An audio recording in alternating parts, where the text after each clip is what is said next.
Salam sepak bola, teman-teman netizen atau warganet yang saya hormati semuanya. Selamat bergabung kembali ke konten terbaru dari channel YouTube Triple B. Dan di konten terbaru malam hari ini saya ingin memberikan analisa dari pertandingan tim nasional Indonesia U20 lawan Uzbekistan yang berakhir dengan hasil imbang 0-0. Dengan hasil akhir imbang ini teman-teman berarti timnas Indonesia U20 gagal lolos ke babak selanjutnya, yakni ke babak perempat final karena kalah head to head dari Irak. Dan memang teman-teman dari jalannya pertandingan Uzbekistan mendominasi total jalannya pertandingan ini kan teman-teman.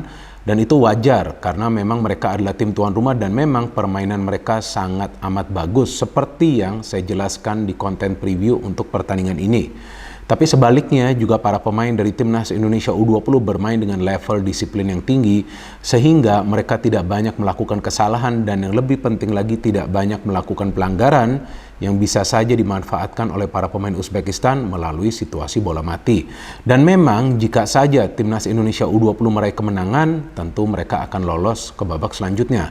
Tapi teman-teman, tidak akan mudah bagi para pemain dari timnas Indonesia U20 untuk mencetak gol jika mereka tidak bisa membenahi akurasi passing mereka. Maka itu tidak salah juga kan teman-teman, bahwa Coach Sintayong beberapa kali telah menjelaskan bahwa kekurangan dari para pemain timnas Indonesia adalah dari segi memberikan operan-operan yang akurat. Padahal dari segi game plan, kalau menurut hemat saya game plan dari Coach Sintayong ini sudah benar. Karena yang dihadapin oleh para pemain dari timnas Indonesia U20 adalah tim tuan rumah yang dalam 2 pertandingan sebelumnya berhasil meraih kemenangan dan bermain dengan sistem frontal attacking mengandalkan garis pertahanan yang tinggi. Sesuai juga dengan apa yang saya jelaskan di konten preview untuk pertandingan ini. Dan memang mereka memberikan high pressing kepada para pemain dari timnas Indonesia U20 agar para pemain dari timnas Indonesia U20 tidak bisa merancang sebuah serangan yang rapi. Dan sebetulnya bisa saja para pemain dari timnas Indonesia U20 keluar dari pressing tinggi tersebut. Seandainya mereka bisa memberikan passing-passing yang akurat. Tapi ketika bobot passingnya itu tidak sesuai untuk diterima oleh rekan yang lain, maka tentu mustahil bagi para pemain timnas Indonesia U20 untuk membangun sebuah proses transisi positif yang cepat yang mereka sempat bangun beberapa kali ketika mereka lawan Suriah. Dan tampak jelas teman-teman di pertandingan malam hari ini para pemain dari timnas Indonesia U20 bermain dengan level konsentrasi yang sangat tinggi. Maka itu mereka benar-benar bisa menerapkan permainan compact football dengan bukan saja melakukan pressing secara man to man kepada para pemain Uzbekistan, tapi juga bisa melakukan pressing dengan menutup ruang. Sehingga para pemain Uzbekistan juga sangat amat kesulitan untuk bisa menciptakan sebuah peluang emas di pertandingan ini. Betul faktanya bahwa penjaga gawang Dava Fasha ada melakukan sekitar 6 penyelamatan. Tapi dari 6 penyelamatan tersebut teman-teman hanya 4 yang sebetulnya benar-benar berbahaya. Artinya para pemain dari timnas Indonesia U20 dari segi mental ini sebetulnya sudah kuat. Karena mereka bukan saja lawan tim tuan rumah, tapi mereka juga lawan cuaca yang dingin dan juga tentu di bawah tekanan dari supporter tuan rumah. Tapi yang saya salut dengan perjuangan dari para pemain timnas Indonesia U20 bahwa mereka tidak bermain ekstra agresif atau dalam istilah lainnya tidak bermain kasar di pertandingan ini. Jadi mereka benar-benar bisa melakukan pressing dengan maksud untuk bisa menyulitkan pergerakan dari para pemain Uzbekistan ketika mereka juga coba untuk mengandalkan skill individu mereka. Dan yang menarik teman-teman nih, dari starting lineup, Coach Sintayong akan hanya melakukan satu perubahan kan, yaitu memberikan kesempatan kepada Hugo Samir untuk bermain sebagai starter untuk pertama kalinya di Piala Asia U20 ini. Tapi sangat disayangkan permainannya mengecewakan sekali di babak pertama kan. Karena beberapa kali ketika dia mendapatkan kesempatan untuk membangun sebuah proses transisi yang cepat, apakah itu dengan mengandalkan skill individunya atau juga dengan memberikan passing, dia selalu gagal melakukan itu. Makanya tidak salah juga Coach Sintayong akhirnya mengganti Hugo Samir dengan Frankie Misa di babak kedua. Dan dengan dimainkannya Misa, saya melihat permainan dari timnas Indonesia U20 jauh lebih baik ketika mereka coba untuk membangun sebuah proses counter attack. Tapi yang saya melihat beberapa kali, Frankie Misa itu tidak mendapatkan support dari rekan yang lain. Maka itu dia beberapa kali kehilangan bola ketika dipres oleh para pemain dari Uzbekistan. Dan para pemain dari Uzbekistan juga saya melihat tampak gregetan ya, karena mereka kesulitan banget untuk menerobos pertahanan dari timnas Indonesia U20. Bahkan ketika mereka sudah berada di dalam kotak penalti pun, para pemain dari timnas Indonesia U20 bisa melakukan intercept, blocking, atau juga merebut bola tanpa melakukan pelanggaran. Nah artinya nih teman-teman, Satu hal yang positif yang saya melihat dari permainan timnas Indonesia U20 adalah dalam cara mereka bertahan.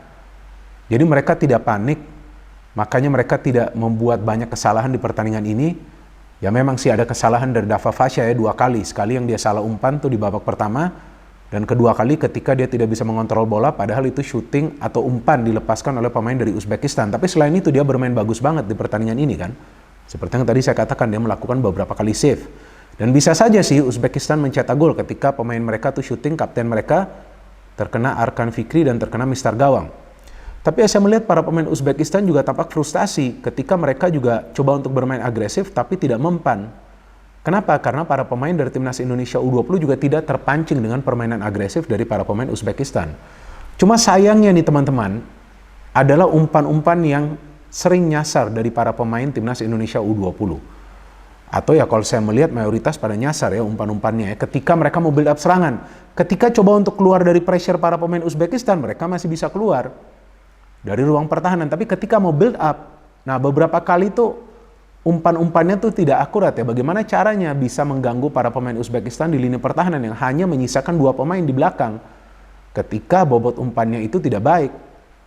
Artinya memang pekerjaan rumah nih yang memang segera perlu dibenahi oleh Coach Sintayong agar para pemain itu bisa bermain lebih efektif lagi adalah dari segi memberikan passing-passing yang akurat, terutama ketika membangun sebuah proses serangan.